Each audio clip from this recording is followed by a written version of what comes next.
Welcome to 24/7 news TV.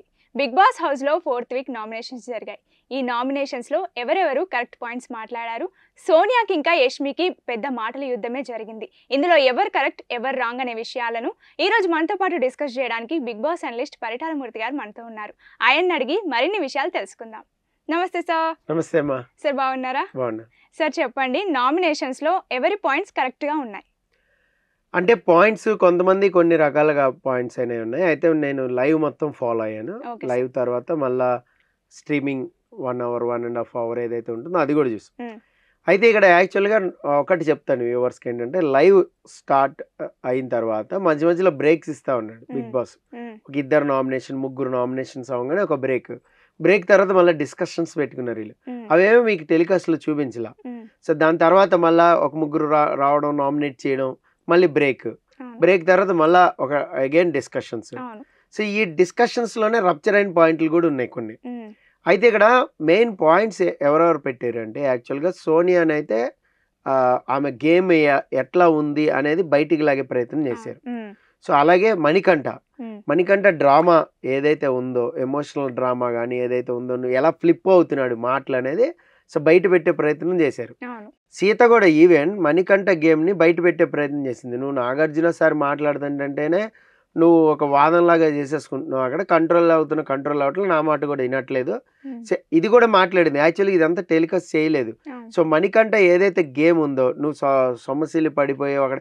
Yashmi అయితే చాలా దారుణంగా చెప్పింది, నువ్వు ఫిజికల్ వీక్ అనేది ఒప్పుకోవట్లేదు, ఐఎమ్ స్ట్రాంగ్ అని వాదించాడు. మరి ఇప్పుడు స్ట్రాటజీ లేదని చెప్పాడు మణికంఠ. ఏది మన టీంకి స్ట్రాటజీ లేదు, అది మా క్లాన్కి లేదు, అందుకని మేము ఓడిపోయామంటే ఒప్పుకోలా యష్మి. స్ట్రాటజీ ఉంది, స్ట్రాటజీలో నువ్వు లేవు, మేము చెప్పినట్టు ఆడుకుంటే నీ సొంత పెత్తనాల్లో వెళ్ళి ఆడావు, అందుకని చెప్పి నువ్వు ఫిజికల్ స్ట్రాంగ్ లేవు, మెంటల్గా కూడా స్ట్రాంగ్ లేవు, అందుకని టాస్క్లో నువ్వు ఇది చేసావు, దెబ్బలు తిన్నావు. పృథ్వీ నీట్గానే హ్యాండిల్ చేశాడు, అమ్మాయిని నన్నే నీట్గా హ్యాండిల్ చేశాడు. సో నిన్ను ఇంకా అల్ప ప్రాణి కాబట్టి నిన్ను కూడా హ్యాండిల్ చేస్తుంటే నువ్వు భయపడ్డావు, భయం తీసేస్తే బాగా ఆడగలుగుతావు. సో ఫిజికల్లీ నువ్వు వీక్ ఉన్నావు, అలాగే మెంటల్లీ కూడా వీక్ ఉన్నావు అని పృథ్వీ కూడా సో మణికంఠని లాగాడు. నువ్వు 15 రోజులకి అదే చెప్తున్నావు, మెంటల్గా నాకు కొంచెం ఏదో అవుతుంది నువ్వే ఒప్పుకుంటున్నావు కదా, so you are mentally weak. ఇట్లాగా మణికంఠ గేమ్ ఏదైతే మనం లాస్ట్ వీక్ మాట్లాడుకున్నామో, ఎమోషనల్ డ్రామా చేస్తున్నాడు, కాయిన్కి అదర్ సైడ్ చెప్పుకున్నాం. సో ఒక టాస్క్లో ఒక అటెన్షన్ని తీసుకుని తన వైపు కెమెరాలు తిప్పుకోవడం, తన వైపు వ్యూవర్స్ని తిప్పుకోవడం అనేది ఒక హై డ్రామా. అది ఎంతో కాలం అనేది సాగదు. ఇప్పుడు ఈ నామినేషన్లో చూడండి, టక్క బయట పెట్టారు మణికంఠని లాగి మరి. సో అంటే సమ్మోర్ ఇప్పుడు వ్యూవర్స్ కూడా ఎలా ఉంటుంది, సో ఇతను డ్రామానే ఆడుతున్నట్టున్నాడే, ప్రతిసారి ఇదే లొల్లి అయిపోయింది అనే ఉంటుంది. ఇప్పుడు ప్రేరణకిను విష్ణుకి జరిగిన దాంట్లో మధ్యలో ఉన్నాడు మనోడు ఇష్యూలో. సో అక్కడ it's very clear, Nagarjuna sir class బీకుతుంటే అలా కాదండి ఆమె ఇంటెన్షన్ ఇదే అని అక్కడ కొంచెం అనుమానంగా డౌట్ఫుల్గా చెప్పాడు. ఫస్ట్ ఏం చెప్పాడు ప్రేరణతో, ఇప్పుడు ప్రేరణ నామినేషన్ పాయింట్లు ఏమంది, ఫస్ట్ నువ్వు నాతో వచ్చావు, నీ ఇంటెన్షన్ ప్యూర్గా ఉంది ప్రేరణ అన్నావు నువ్వు, మళ్ళీ అక్కడ డౌట్గా ఉందని చెప్పడం ఏంటంటే ఫ్లిప్ అవుతున్నావు నువ్వు. సో నా ముందు ఒకటి చెప్పేస్తున్నావు, నా వెనకెళ్ళి ఇంకోటి చెప్పేస్తున్నావు. చాలా పర్ఫెక్ట్గా లాక్ చేసింది ప్రేరణ కూడా. సో ఈవెన్ యాక్చువల్గా సీత బాగా మనోడికి అన్ని బుద్ధులు చెప్తూ ఉంటుంది మణికంఠకి, బట్ మణికంఠని లాగేసి నువ్వు ఎప్పుడు ఎలా ఉంటావు, ఎప్పుడు ఆనందపడతావు, ఎప్పుడు బాధపడతావు, ఎప్పుడు నవ్వుతావు, ఎప్పుడు ఏడుస్తావు, ఎప్పుడు అగ్రెసివ్ ఉంటావు, ఎప్పుడు నార్మల్గా ఉంటావు, ఎప్పుడు హైపర్ అయిపోతావు, ఎప్పుడు సాఫ్ట్గా ఉంటావు, ఇలా చాలా విషయాలు చెప్పి మరీ లాక్ చేసింది సీత. సో మణికంఠ గేమ్ అనేది వాట్ ఎవర్ తను ట్రాన్స్పరెంట్ అంటాడు కదా, ఆ ట్రాన్స్పరెంట్ ఏదైతే ఉందో దాన్ని బయట పెట్టే ప్రయత్నం చేశారు. ఇది నువ్వు, ఇది కాదు, నువ్వు మాట్లాడేది ఒకటి, చేసేది ఒకటి, నీ మాట ఒకటి ఉంది, యాక్షన్ ఒకటి ఉంది. సో దీన్ని చాలా క్లియర్ కట్గా యష్మి చెప్పింది. యష్మి అయితే పర్ఫెక్ట్గా చెప్పింది, నువ్వేమన్నా నువ్వు ఇది నేనైతే నిన్ను నామినేట్ చేస్తానే ఉంటా, పోయే వరకు హౌస్ నుంచి వెళ్ళే వరకు చేస్తానే ఉంటా అని చాలా నువ్వైనా నేనైనా అంటే ఎంత విసిగిపోయారంటే ఇక్కడ. సో అమ్మాయి విషయంలో మీ కన్ఫెషన్ రూమ్ లో చూపించారు, హగ్ చేసుకుంటే కొంచెం ఆ అమ్మాయి డిస్కంఫర్ట్ గా ఫీల్ అయింది. సో ఆ రైట్ ఆఫ్ ది మూమెంట్ లో ఫీల్ అయ్యి ఉండొచ్చు. హగ్స్ అనేవి కామన్ గా నడుతున్నాయి, అలా అనుకుంటే యష్మి ఎవరికి హగ్ ఇవ్వలేదా అని చాలా మంది అనొచ్చు. బట్ కొన్ని సందర్భాల్లో డిస్కంఫర్ట్ ఫీల్ అవుతారు అమ్మాయిలు. ఇప్పుడు నేను మిమ్మల్ని టచ్ చేసినా మీరు డిస్కంఫర్ట్ ఫీల్ అవుతుంది కొన్ని విషయం, ఉమ్, కొన్ని సందర్భాలు. ఉమ్, కొన్ని సందర్భాలు మీరే వచ్చి నన్ను టచ్ చేయొచ్చు. ఉమ్, అంటే వాళ్ళకి ఆ కంఫర్ట్, ఆ స్పేస్ అనేది ఇవ్వాలి. ఎవరైనా కూడా ఉమ్, సొసైటీలో ఉన్న మన కొలీగ్స్ అయినా కూడా ఎవరైనా కూడా ఇవ్వాలి. అది అందరికి తెలుసు. ఆ బుద్ధులు పక్కన పెడితే సో నామినేషన్స్లో అయితే మణికంఠ ఏదైతే పాయింట్ ఉందో ఆ పాయింట్ని ఖచ్చితంగా లాగాడు. ఉమ్, ఇంకొకటి ఏంటి అంటే సోనియాది. ఉమ్, సోనియా విషయానికి వస్తే ఫస్ట్ ఆదిత్య ఓం మొదలెట్టాడు. ఉమ్, మీరు ఒక గ్రూప్లోనే ఉంటున్నారు, ఉమ్, సో మీరు 3 వీక్స్లో నాకు గేమ్ కనిపించట్లేదు మీది ఎక్కడా కూడా, ప్లస్ మైక్ వేసుకోవాలా మీరు, కొన్ని సందర్భాల్లో అనౌన్స్మెంట్ వచ్చిందంటే ఎప్పుడు వచ్చింది చెప్పు, ఇట్లా పగబట్టేసింది ఆమె. ఉమ్, మీరు గుసగుసలు ఆడుకుంటున్నారు ఇలా చాలా చెప్పాడు, చాలా ఫ్రేమింగ్ చెప్పాడు. ఉమ్, లైవ్లో చూసిన వాళ్ళకి అర్థమవుతుంది. సో ఆదిత్య ఓన్ పగబట్టేసింది. అసలు ఎంత రూడ్గా మాట్లాడిందంటే వెళ్ళి, సో మీరు అసలు ఈ బిగ్ బాస్ హౌస్కి అన్ఫిట్, ఉమ్, మీరు వెళ్ళిపోవడమే best, better you go um, అని నామినేట్ చేసింది. అవును. ఇక అసలు మీతో మాట్లాడేదే లేదు, మాట్లాడాల్సిన గేమ్ కూడా మీరేం పెద్దగా ఆడలా ఉమ్, అని చెప్పేసింది. ఉమ్, అంటే తన గేమ్ చూసిందా లేదా అనేది ఇక్కడ క్వశ్చన్ మార్క్. ఉమ్, ఎందుకంటే సోనియా ప్రొటెక్షన్ ఆఫ్ ఎగ్స్ అనుకుంది ఎగ్ టాస్క్లో. ఓకే. అక్కడ డిఫెన్స్ చేస్తున్నాడు Aditya Om. Um, first day ఎక్సలెంట్గా డిఫెన్స్ చేశాడు. పృథ్వీ ప్లీజ్ వద్దు ప్లీజ్ అని. అది అతని స్ట్రాటజీ. ఉమ్, ఉమ్, నేను వద్దు అని బతిలాడుకుంటే ఆగుతావు నువ్వు, సమ్మర్ ఎక్కడొక్కడ పోతుందిగా, ఉమ్, ఆ పోనీలే ఈయనతో కలయి పడద్దు అని ఉంటుంది కదా, అవును. అదో స్ట్రాటజీ ప్లే చేస్తున్నాడు. ఇప్పుడు మీకు సీజన్ 5లో సిరి ఉండేది, ఉమ్, టాస్క్ వచ్చినప్పుడు టచ్ చేయకుండానే తగులుతుంది, హర్ట్ అవుతుంది, అవునవును. ఇట్లా ఉంటే స్ట్రాటజీ అనమాట. ఓ నిజంగా తగులుతుందో కొంచెం జాగ్రత్తగా ఆడదామని ఆడి ఫోకస్ పక్కకి వెళ్ళిపోద్ది. ఉమ్, సో తను విన్ అవుతుంది. ఉమ్, ఇలాంటి స్ట్రాటజీలు వాడుతూ ఉంటారు గేమ్లో. అవును. తర్వాత చెప్పేస్తారు ఉమ్, నేను స్ట్రాటజీ వాడా, నువ్వు తగల్లా ఏం లేదు తొక్క అని ఉమ్, చెప్తూ ఉంటారు. అవును. అయితే ఇలా అలాగే ఆయన ఆడాడు. ఆయన చెప్పాడు కూడా, అది నా ప్లాను, అది నేను ఆడే ప్లాను, ఉమ్, నేను ఆయన ఆపిన, చాలాసేపు ఆపా, ఎగ్స్ అయి తీసుకోకుండా ఆపాను, నేను నా గేమ్ ఏంటో నేను ఆడా, ఉమ్, ప్లస్ ఎగ్ కలెక్షన్కి పంపించాడు మా చీఫ్ చెప్పినట్టు నేను ఆడా. అవును. సో ఇక్కడ ఏంటి అంటే ఆయన మెల్లగా చాప కింద నీరులాగా అలా మెల్లగా గేమ్లోకి వస్తున్నాడా అనిపిస్తుంది. ఉమ్, ఫస్ట్ వీక్ చూడండి ఎక్కడున్నాడో తెలియదు అన్నారు నాగార్జున. అవును. తర్వాత చూడండి వెరీ గుడ్, కొద్దిగా వస్తున్నావు అన్నారు. ఉమ్, తర్వాత ఆయన ఫ్రెండ్ సర్కిల్లోనే ఆయన దగ్గరే ఆయనతో ఉండే వాళ్ళకే నామినేట్ చేసాడు, అవును. వాళ్ళు వెళ్ళిపోయారు. ఆ, ఇప్పుడు గేమ్లోకి వచ్చి గేమ్లో మాట్లాడుతూ డైరెక్ట్గా సోనియాకి చెప్పాడు, ఉమ్, నీ గేమ్ లేదు నా గేమ్ అంటున్నావు కదా, నీ గేమ్ లేదు. ఉమ్, అసలు యాక్చువల్గా ట్రిగ్గర్ అయిన పాయింట్ అది ఉమ్, అమ్మాయి. తర్వాత ఉమ్, నబీల్ నామినేషన్ అనేది హైలైట్.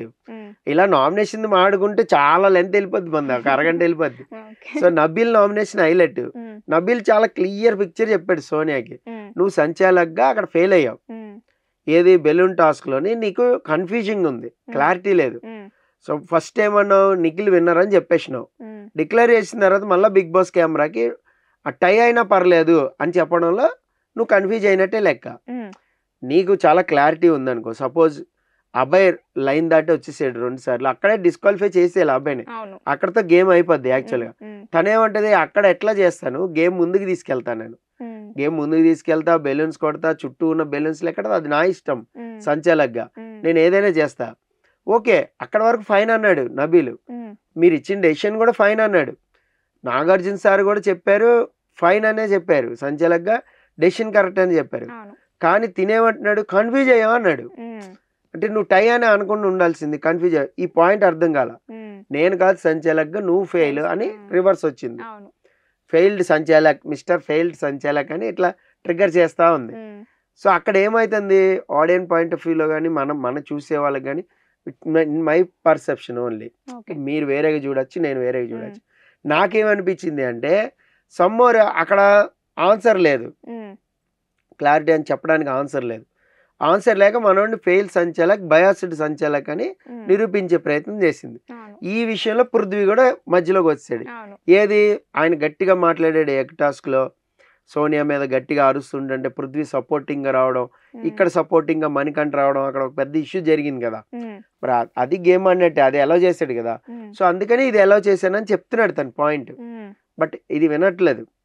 నువ్వు ఎలా చేసినావు, నువ్వు బయాస్డ్, నువ్వు నీ టీం కాబట్టి ఉమ్, నువ్వు ఎలా చేసినావు, నువ్వు బయాస్డ్ ఉన్నావు అక్కడ. ఉమ్, ప్లస్ మేము అరుస్తుంటే కనీసం లెగట్లే, నువ్వు రిలాక్స్ కూర్చున్నావు, కనీసం వార్న్ చేయట్లే, అంటే నువ్వు అంత టైం ఇవ్వలేదు కదా. ఉమ్, నువ్వు ఒక పాయింట్ చెప్పావు, అదిగో వాళ్ళు పట్టుకుని అక్కడి నుంచి కూడా చెప్పొచ్చు, నబీల్ వాళ్ళందరూ గుడ్లు టచ్ చేస్తున్నారు, గుడ్లు టచ్ చేస్తే నువ్వు వాళ్ళకి ఫేవర్ చేసినట్లే అవుతుంది, మరి తర్వాత చూసుకో అని గట్టిగా అరిసింది అనుకోండి, అక్కడి నుంచి మనోడు లేచి రియాక్షన్ ఇచ్చి వద్దు ఆపే అని చెప్పాలి. ఆపే టైం ఇవ్వకుండా వచ్చారు అనుకోండి, అది మిస్టేక్ అవుతుంది. సో అక్కడ పృథ్వీ కూడా వచ్చాడు, టోన్ పెంచకు నువ్వు అంటే గట్టిగా అరిచాడు నబీల్. గట్టిగా అరిస్తే నువ్వు టోన్ ఎందుకు పెంచా అంటే సోనియా మీద అరిచేసాడని పృథ్వీ వచ్చాడు. మీకు అర్థమైందా? టీమ్ మేట్ కదా, అక్కడ నిఖిల్ కూడా వచ్చాడు యాక్చువల్గా. ఇటు మణికంఠ వచ్చాడు, మణికంఠకి పృథ్వీకి పడ్డది అందుకని. So whatever heat of the moment లో అక్కడ గేమ్ లో జరిగింది అది. సో ఈ పాయింట్ మీద నబీల్ సోనియాని లాక్ చేస్తే సోనియా వచ్చి మళ్ళీ నబీల్ కి క్లారిఫికేషన్ ఒక రివెంజ్ నామినేషన్ అనేది వేసింది అక్కడ. సో అలాగే పృథ్వీ కూడా యాక్చువల్గా పృథ్వీకి నబీల్ కి ఇష్యూ ఏం లేదు, బట్ పృథ్వీ వచ్చి సేమ్ ఇదే పాయింట్ మీద నువ్వు సంచాలక్ ఫెయిల్ అని సేమ్ అదే పాయింట్ మీద చెప్పాడు. నబీల్ ఏం చేశాడు, నువ్వు అగ్రెసివ్ ఉన్నావు, అగ్రెసివ్గా ఆడుతున్నావు, ఆ ఎఫ్ అనే వర్డ్స్ వాడేవు ఎక్కువగా, సో అందుకని చెప్పి నామినేట్ చేసాం. పృథ్వీకి ఎక్కువ అదే పడింది. సో లాస్ట్ టైం వదిలేశారు, బట్ ఈ టైం మాత్రం బాగా పృథ్వీని నామినేట్ అనేది చేశారు. అలాగే మణికంఠ వాట్ ఎవర్ ఈ డ్రామా ఇష్యూ ఉందో అదైతే పెట్టారు. నెక్స్ట్ యష్మికి సోనియాకి గట్టిగానే పడింది. సో ఇక్కడ యష్మి చాలా అంటే చాలా క్లవర్. ఎట్లా చెప్తుందంటే ఒక్కొక్క పాయింట్, నువ్వు గేమ్ ముందుండి వాళ్ళని ముందుకు తోసేసావు, నువ్వు వెనకుండి గేమ్లో పెద్దగా ఆడినట్టు నాకు కనిపించలా, అంతా పృథ్వీని నిఖిల్ని పంపించినట్టే అయింది నాకు.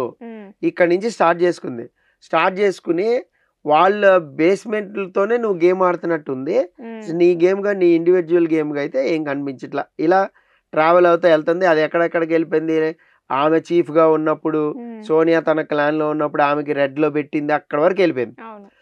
ఆ విషయం బెడ్రూమ్ లో తన యష్మి మాట్లాడుతుంటే మళ్ళీ వచ్చి తిను సోనియా ఒక క్లారిఫికేషన్ ఇవ్వడానికి ట్రై చేస్తుంది. ఇక్కడ మెయిన్ పాయింట్ ఏంటంటే నామినేషన్స్ డన్, ఇక్కడతో నామినేషన్స్ అయిపోయినాయని ఒక అనౌన్స్మెంట్ వచ్చినప్పుడు ఇంకా అయిపోయింది. దాని తర్వాత ప్యాచప్ చేసుకోండి, దాని మీద డిస్కషన్ పెట్టుకోండి, ఏమైనా చేసుకోండి. యాక్చువల్గా సీజన్ 1లో అయితే ఇది ఉండేది కాదు, 2లో కూడా ఉండేది కాదు. నామినేషన్ల గురించి ఎక్కడా చర్చించకూడదు, చర్చిస్తే నేరుగా నామినేట్ అయిపోతారు, ఇది ఉండేది యాక్చువల్గా రూల్. సో తర్వాత ఏంటంటే నామినేషన్స్ ఓకే మాడుకున్నా పర్లేదని ఆ రూల్ తీసేశారు. సో ఇప్పుడు నామినేషన్ గురించి మాట్లాడుకుంటున్నారు.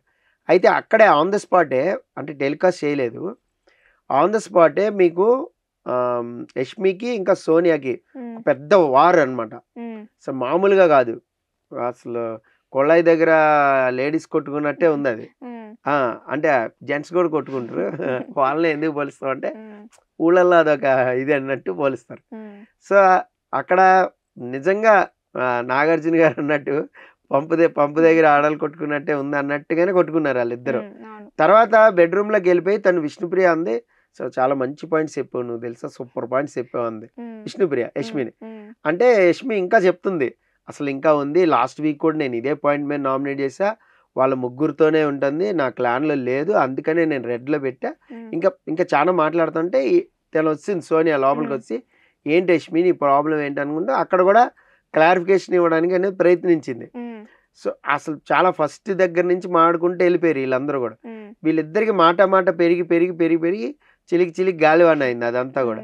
ఆ తర్వాత సోనియా కొద్దిగా ఎమోషనల్ అవ్వడం, యష్మి కూడా కాస్త కూల్ డౌన్ అవడం, ఇదంతా జరిగింది. తర్వాత వేరే ప్యాచప్ వర్క్స్ కూడా జరిగినాయి. ఇక్కడ సీత కూడా మొత్తం ఓవరాల్ గేమ్ ని డీకోడ్ చేసే ప్రయత్నం చేసింది. సో నాగార్జున గారు ఏమేం పాయింట్స్ చెప్తున్నారు, నాగార్జున గారు ఎలా ఇన్పుట్స్ ఇస్తున్నారు, సో మణికంఠకి ప్లస్ విష్ణుకి కూర్చుని ఎక్స్ప్లెయిన్ చేస్తా ఉంది. సో అలాగే పృథ్వీ, నువ్వు నైనికాని ఎందుకు సేవ్ చేసావు, నైనికా నామినేషన్ ఉంది, నిఖిల్ సేవ్ చేశాడు, సో నైనికాని ఎందుకు సేవ్ చేసావు, అసలు నైనిక పాయింట్స్ ఏంటి అంటే నిఖిల్ అంటాడు నైనికాకి చెప్పిన పాయింట్లు, నామినేషన్ లో చెప్పిన పాయింట్లు నాకు అంత వ్యాలిడ్ అనిపించలా, నీకు చెప్పిన పాయింట్లు వ్యాలిడ్ అనిపించినాయి, సోనియా వ్యాలిడ్ అనిపించినాయి, సో నైనికాకి కొద్దిగా వ్యాలిడ్ అనిపించలే, ఆ అమ్మాయి డిజర్వ్ అని నాకు అనిపించింది అన్నాడు. అక్కడ ఆ పాయింట్ వరకు కరెక్ట్గానే ఉంది, కానీ మరి ఎందుకు నైనికాని సేవ్ చేశాడు, అసలు ఎవరిని సేవ్ చేయాలి అనేది ఒక క్యాల్కులేషన్ అనేది వేసుకోవాలి. పృథ్వీ అయితే ఖచ్చితంగా అడిగాడు, నేను లాస్ట్ మొన్న బాటంలో ఉండే కదా, సో నన్ను సేవ్ చేస్తావు అనుకున్నా, నన్ను సేవ్ చేయలేదని క్లియర్గా అడిగాడు అక్కడ నిఖిల్. సో ఇవన్నీ డిస్కషన్స్ అనేవి ఆఫ్టర్ నామినేషన్స్ జరిగినాయి అనమాట. ఓకే. Okay sir.